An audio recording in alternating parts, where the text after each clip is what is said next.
Smoke curls up around your face uninvited. It stings your eyes before you can turn away. Your throat tightens, and you cough, low and reflexive, the way your body has always coughed when smoke gets where it doesn't belong. You blink hard, wipe your eyes, and lean back just far enough to breathe clean air again, close enough to still feel the heat. The smell of it clings to your hair, your clothes, your skin, in a way that will still be there tomorrow morning. You have probably never thought of yourself as a smoker, but if you trace this moment back far enough, in a very real sense, your ancestors were smokers for hundreds of thousands of years before anyone ever rolled a cigarette. Right now, when you hear the word smoking, you probably picture a habit, a choice, something with a warning label. For most of human history, smoke was not a choice at all. It was simply where you lived. So when did this relationship actually begin, and how did something so constant eventually split into two very different things? Fire as a basic tool for staying alive, and specific plants burned deliberately to change how your mind worked. The answer turns out to unfold in stages, each one leaving its own distinct trace in the archaeological record.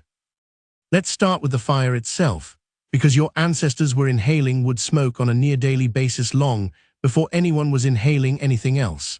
At a site called Kesem Cave in Israel, researchers led by the archaeologist Ruth Shahak Gross identified a hearth that had been used repeatedly in the same spot for an extraordinarily long stretch of time, with evidence pointing to controlled fire use going back roughly 300,000 years. The team found compacted ash layers and burned bone fragments concentrated in one specific area of the cave floor, evidence that this was not a series of scattered, one-off fires, but a single hearth location returned to again and again, likely because a fixed fire meant predictable warmth, light, and protection every single night. That is not one fire. That is generation after generation of people returning to the exact same patch of ground, breathing the exact same kind of smoke, night after night, for longer than modern humans have existed as a distinct species.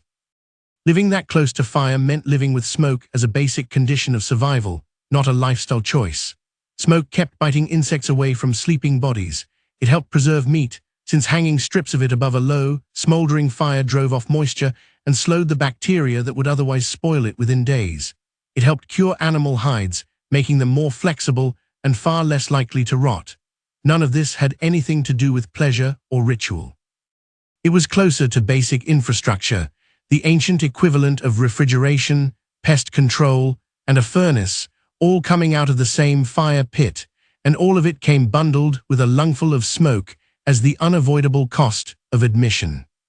So picture what an ordinary evening actually involved. You are not sitting comfortably upwind of a small, contained flame the way you might at a modern campsite. You are close, because closeness means warmth, protection, and light strong enough to work by after dark.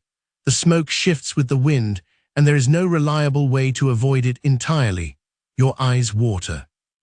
Your throat is a little raw most nights, in a way you would have simply accepted as normal, because everyone around you experienced exactly the same thing.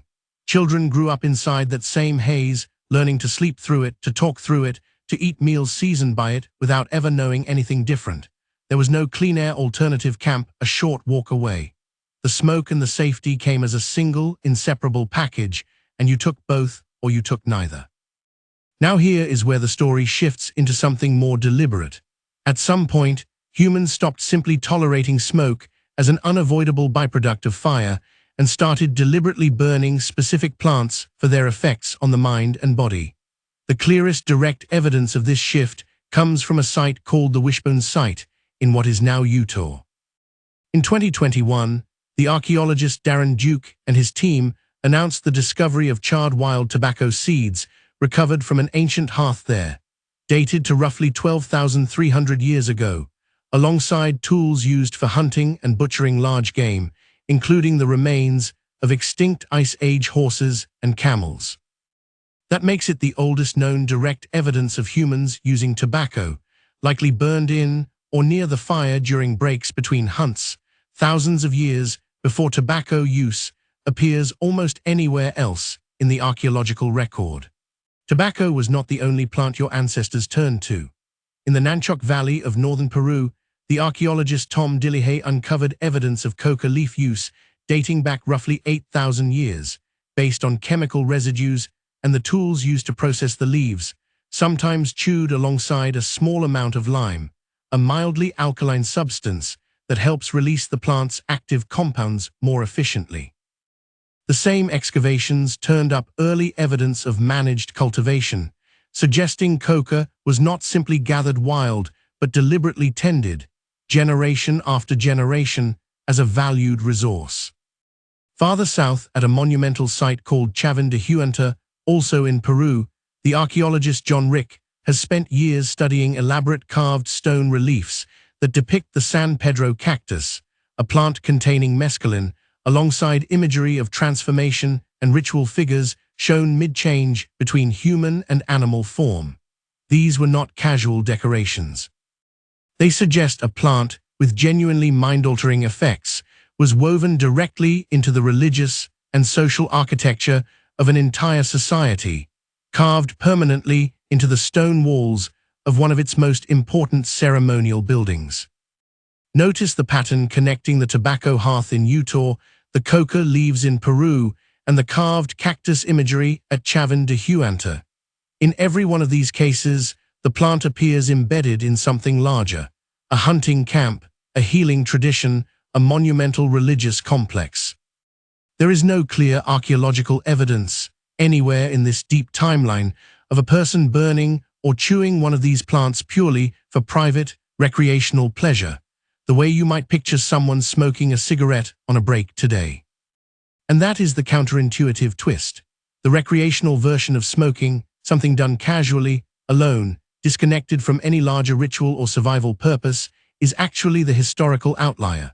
For most of the deep timeline your ancestors lived through, psychoactive plants were treated as powerful, carefully controlled tools, reserved for healing, for religious ceremony, for marking major life transitions, or for binding a group together around a shared fire.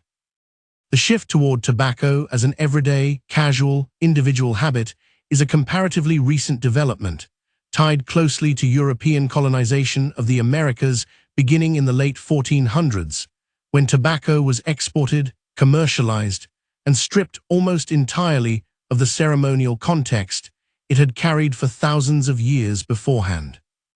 What started as a plant handled with real deliberateness became, within a few centuries, a mass-produced commodity smoked casually by millions of people who had no connection at all to its original ritual meaning.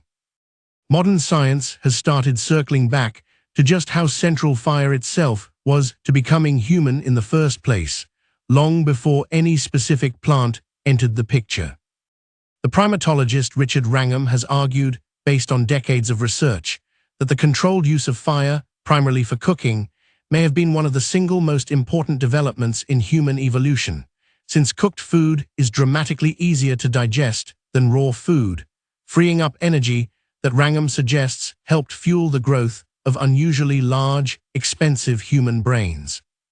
Under this view, your relationship with fire and with the smoke that came inseparably attached to it is not a footnote in your evolutionary story. It may be one of the central reasons you exist as the kind of thinking, planning creature you are today. Which brings us back to you, coughing at a plume of smoke drifting from someone's barbecue or watching a warning label roll past on a screen. That reflexive tightening in your throat, the reason smoke still makes you want to turn away, is an old, deeply practiced response, carried by a body that spent hundreds of thousands of years living close enough to fire that the smoke was simply unavoidable. You have inherited both halves of this story at once, an ancient, hardwired wariness of smoke in your lungs and a much newer cultural inheritance of specific plants once treated as sacred, now sold individually wrapped at a checkout counter.